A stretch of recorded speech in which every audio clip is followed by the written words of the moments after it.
Oi pessoal, meu nome é Karen Letícia Santos Souza, eu curso Pedagogia na Uninter de Santa Cruz do Sul. Meu RU é 1824950 e eu estou aqui para fazer o estágio supervisionado online do ensino médio. A disciplina que eu escolhi para fazer é Psicologia, do primeiro ano do ensino médio. E o tema que eu trouxe para abordar com meus alunos seria sobre depressão, as causas, o tratamento, os sintomas e a prevenção. O que eu resolvi fazer? Eu resolvi ter um diálogo com a turma sobre esse tema. E juntamente eu trouxe um texto para ler junto com eles, né? Sobre o que é a depressão. Após esse diálogo, eu quero que eles, e a leitura desse texto, eu quero que eles possam interagir entre si sobre o assunto. Porque como é um assunto bem abordado e é um tema que hoje em dia, né, tá bem em alta, eu achei bem interessante trazer sobre isso. Então agora a gente vai dialogar sobre o que é a depressão, tá? E conforme a gente vai indo, eu vou fazendo os outros tópicos. Então, como a gente sabe, a depressão ela é o principal fator de risco, tá? Para o suicídio. E hoje em dia falar abertamente sobre isso pode piorar a situação, dependendo de como ela está entre os jovens. E a gente sabe que esconder não é a solução, mas tem muitos jovens que não sei se por medo de saber como as pessoas vão reagir, eles não têm abertura de comentar sobre isso, de falar que tá com problema. E os adolescentes de hoje em dia, eles são muito mais ligados, né?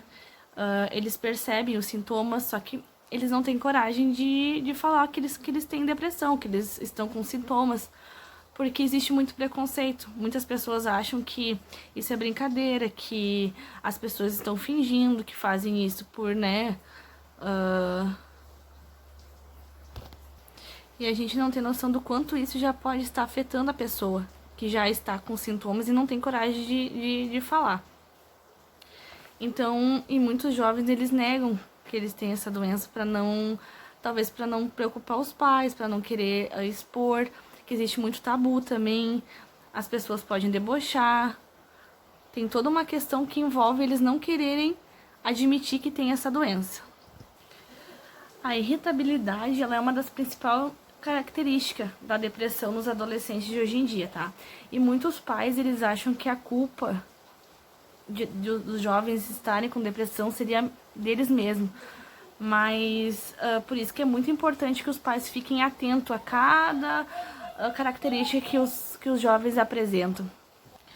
Como a gente já falou o que é a depressão, agora a gente vai analisar os possíveis problemas pessoais que podem desenvolver essa depressão nos jovens de hoje em dia. A gente pode acrescentar que são traumas psicológicos, estresse, excesso de peso, experiências de violência doméstica e alguns vícios, como cigarro, como álcool, como drogas ilícitas. E todos esses problemas esses possíveis problemas pessoais que a gente comentou ali, tudo isso pode afetar no desenvolvimento pessoal, no desenvolvimento escolar do aluno, que ele não vai conseguir interagir, não vai conseguir frequentar as aulas, dependendo do estágio da depressão. Tudo isso pode afetar dependendo da causa da depressão. E, gente, muitos adolescentes também têm aquela mania de ficar trancado no quarto, de não querer se socializar com outras pessoas, até mesmo em casa isso pode acontecer, de querer ficar o dia inteiro trancado lá. Isso também pode ajudar muito a desencadear a depressão, de querer ficar trancado um dia inteiro num quarto, de não interagir, de não conversar, de não participar, né, das atividades em casa mesmo, com os pais, né, com a família, no colégio também.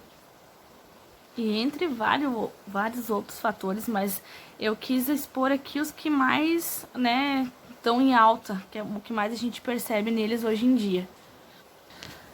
Seguindo nossos tópicos, agora eu vou pular para o próximo, que seria sobre as causas que a depressão traz, tá? Que a gente tem também os transtornos psiquiátricos, ansiedade, disfunções hormonais, excesso de peso, o uso excessivo de internet, do celular, de estar sempre no celular ali, os traumas psicológicos que pode acontecer também, e isso afeta muito eles, que eles criam uma coisa na cabeça deles, de querer ficar no mundo deles ali, não interagir, tá? E não querer expor isso que eles estão sentindo, e isso prejudica muito eles. E muitos jovens ainda vêm a cometer o suicídio, que é uma das partes que mais a gente está vendo hoje em dia no Brasil. E uma das causas que eu acho que mais afeta hoje em dia, além, claro que todas são importantes, mas que eu acho que mais afeta eles seria o uso do celular, da internet. Tem muita informação, tem muita gente maldosa, tá? Tem aqueles jogos que a gente ouviu falar do Baleia Azul, que muitos jovens seguiram aquilo lá e cometeram o suicídio. Então tem muitas coisas na internet que eu acho que faz muito ir além disso, entendeu? Que eles procuram coisas, tem vídeos que são, né, que desmotivam. Tem gente que incentiva ao suicídio nesses sites que a gente não sabe, não conhece direito. Então, gente, agora o próximo tópico que eu trouxe vai ser sobre os fatores de risco que pode desempenhar um papel na depressão, tá? Eu tenho aqui a bioquímica, que é um dos primeiros fatores, ela é uma diferença em certas substâncias químicas no cérebro, que pode contribuir para os sintomas da depressão, tá? Esse é um primeiro fator. O segundo fator que eu trouxe aqui é a genética, que a depressão ela pode ocorrer em famílias, tá? Um exemplo é que se um gêmeo idêntico tem depressão, o outro ele tem 70% de chance de desencadear a doença no momento da sua vida. Também temos um outro fator que é a personalidade, tá? Que é pessoas com baixa autoestima, que se colocam para baixo, que se acham feias, que são geralmente oprimidas pelo estresse, ou são pessimistas também, né? Que são pessoas mais propensas a sofrer da depressão, né? Que se colocam para baixo, que não tem incentivo, que acham que a vida não tem graça. E um outro fator também é o fator ambiental, que ele é a exposição contínua à violência, negligência, abuso ou a pobreza, que pode tornar algumas pessoas mais vulneráveis à depressão. Agora eu vou falar um pouquinho sobre a prevenção, tá? Acho que inicialmente, antes de um diagnóstico ou um tratamento, a pessoa tem que procurar um psicólogo ou um médico psiquiatra, tá? Que ele vai realizar uma avaliação com essa pessoa completa, vai fazer uma entrevista, vai conversar, né? Pra ver o que aquela pessoa tá sentindo, né? Que muitas vezes os jovens eles não conseguem falar, ter uma conversa mais profunda com algum familiar, mesmo que aquela pessoa da família seja muito próxima, não consegue expor realmente o que está acontecendo naquele momento, o porquê que está acontecendo aquilo, até, né, por medo de como vai ser a reação, né, do familiar que vai estar ouvindo.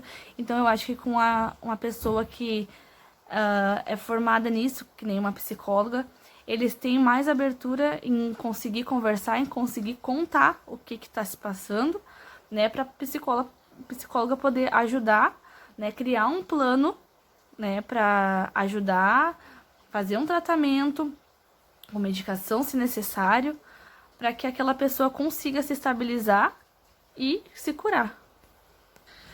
Então, como a gente já viu, né, um pouquinho o que é a depressão, eu resolvi trazer esse tema para ajudar também outras pessoas, porque eu tive um caso na família da minha irmã que ela teve depressão, agora ela já tá melhor, fez tratamento, mas a gente sabe o quanto que é difícil lidar com isso, do medo da pessoa fazer alguma coisa, né, de a gente não saber o que tá se passando, por mais que a gente faça de tudo, tente conversar, eles não se abrem. eles não falam. Então, tudo que eu passei com a minha irmã e a minha família passou junto, e eu falar sobre isso aqui nesse vídeo, pra mim é muito gratificante poder, né, conversar sobre isso e contar um pouquinho de como que é a depressão, como é que ela funciona, até para ajudar outras pessoas, outros jovens, outras famílias que estejam passando pela mesma situação. Bom, como eu falei no início do meu vídeo, depois que eu tivesse o diálogo com meus alunos, eu iria fazer a leitura de um texto que eu trouxe para eles, né? E a partir desse texto, eu propus que eles se juntassem em grupos para dialogar sobre isso, né? Interagir sobre a depressão e fazer uma redação sobre isso. E a partir daí eu escolheria uma redação para mim ler aqui para você certinho. Então, eu vou fazer a leitura desse texto agora para vocês, tá? Que é o texto que seria trabalhado com eles. Depressão é uma doença crônica, recorrente muitas vezes com alta concentração de casos na mesma família, que ocorre não só em adultos, mas também em crianças e adolescentes, o que caracteriza os quadros depressivos nessas faixas etárias, e é o estado de espírito persistentemente irritado, tristonho ou atormentado, que compromete as relações familiares, as amizades e a performance escolar. Um episódio de depressão é indicado pela presença de 5 ou mais dos seguintes sintomas, quase todos os dias por um período de pelo menos 2 semanas. Então, estado de espírito depressivo durante a maior parte do dia, interesse ou prazer pela maioria das atividades claramente diminuídos, diminuição do apetite, perda ou ganho significativo de peso na ausência de regime alimentar, insônia, agitação psicomotora ou apatia, fadiga ou perda de energia, sentimento exagerado de culpa ou de inutilidade, diminuição da capacidade de concentração e de pensar com clareza, pensamentos recorrentes de morte, ideação suicida ou qualquer tentativa de atentar contra a própria vida. Na ausência de tratamento, os episódios de depressão duram em média 8 meses, tá? Durações mais longas, no entanto, podem ocorrer em casos associados a outras patologias psiquiátricas e em filhos de pais que também sofrem de depressão. Em pelo menos 20% dos pacientes com depressão instalada na infância ou adolescência, existe o risco de surgirem distúrbios bipolares, nos quais fases de depressão se alternam com outras de mania, caracterizadas por euforia, agitação psicomotora, diminuição da necessidade de sono, ideias de grandeza e comportamentos de risco. É muito difícil tratar a depressão em adolescentes sem os pais estarem esclarecidos sobre a natureza da enfermidade, seus sintomas, causas, provável evolução e as opções medicamentosas. Uma classe de antidepressivos conhecida como a dos inibidores seletivos da recaptação da serotonina, tá? Que é considerada como de primeira linha no tratamento em crianças e adolescentes. E os estudos mostram que 60% respondem bem a esse tipo de medicação, que apresenta menos efeito colateral e menos risco de complicações por overdose do que outras classes de antidepressivos. A recomendação é iniciar o esquema com 50% da dose e depois ajustá-la no decorrer de 3 semanas, de acordo com a reação da pessoa e os efeitos colaterais. Uma vez que a resposta clínica tenha sido obtida, o tratamento deve ser mantido por 6 meses no mínimo para evitar recaídas. A terapia comportamental mostrou eficácia em ensaios clínicos e parece dar resultados melhores do que outras formas de psicoterapia.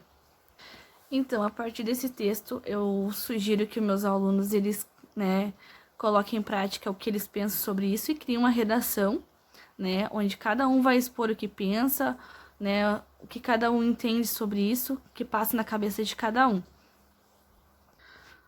Bom, gente, depois de todos os alunos terem feito as redações, eu resolvi escolher uma para mim ler, mas eu vou ler apenas um relato que foi o que me chamou mais atenção. Sempre tive depressão. Desde cedo só pensava em suicídio. Inclusive, tentei me matar 2 vezes. Da primeira vez, fiquei internada por 9 dias e na segunda por 2 semanas. Cada vez que saía do hospital, ficava ainda pior. Até que depois de muito trocar de remédio, me consultei com um psiquiatra que usou uma combinação de medicamentos associada à psicoterapia. À medida que fui melhorando, ele foi retirando os remédios e minha vida foi adquirindo cor, sabor e felicidade. Hoje me mantenho estável, com um antidepressivo apenas. Já parei a psicoterapia e trabalho a minha dor com autoanálise. É preciso salientar que não existe cura para a depressão, existe controle. Não se pode abandonar o tratamento, pois uma recaída pode ser fatal. Nunca mais quis morrer, só quero viver e ser feliz. Eu escolhi esse relato pelo fato dela ter, tido toda essa função da depressão, de ter tentado se matar. E agora que ela não sente mais essa vontade do suicídio, que ela tem vontade de viver e de ser feliz. Então isso é uma coisa que motiva e que incentiva outras pessoas também. Por isso que foi o relato escolhido. Então, depois da primeira parte da minha aula, que foi a parte do diálogo, da leitura do texto e da parte das redações, e na minha segunda parte da aula eu propus a eles um momento artístico, onde eles vão fazer cartazes com desenhos e frases de automotivação que serão inseridas nos corredores da escola, para que todos os alunos que ali eles passem, eles possam se sentir motivados e eles possam entender um pouco sobre esse tema. Gente, eu vou deixar aqui agora alguns trabalhos, tá? Para vocês darem uma olhadinha, que foi os trabalhos que são desenvolvidos pelos alunos. Bom, gente, aqui segue alguns trabalhos que foram desenvolvidos pelos alunos, que são os trabalhos que são para motivar, que eles vão ser expostos no corredor da escola, tá? Bom, gente, aqui segue alguns trabalhos que foram desenvolvidos pelos alunos, conforme foi proposto, que são as frases motivacionais, os desenhos para serem expostos nos corredores da escola. Aqui segue mais um trabalho. E aqui segue o outro. Todos esses trabalhos vão ser expostos lá, tá? Conforme a gente tinha falado aqui no vídeo. E eu também trouxe alguma coisa como frases motivacionais, tá? Essas frases também vão ser expostas juntamente com os trabalhos dos alunos, só que essas foram eu que consegui, tá? São duas aí. E aqui também segue mais uma, tá? Que aqui, quando a gente acha que é o fim, sempre tem um novo começo. E aqui, a motivação faz você começar, a determinação faz você continuar, tá? Então, vai ser tudo colocado nos corredores da escola para motivar os alunos e até para eles entenderem um pouco mais sobre o tema.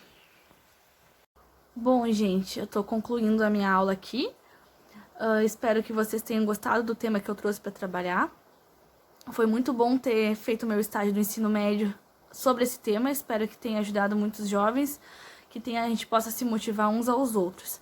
E eu vou encerrar a minha aula com um vídeo de automotivação, que eu vou deixar aqui, que eu vou passar para os meus alunos no retroprojetor da sala de vídeo. Eles vão assistir esse vídeo para a gente encerrar essa aula. Agradeço a todo mundo.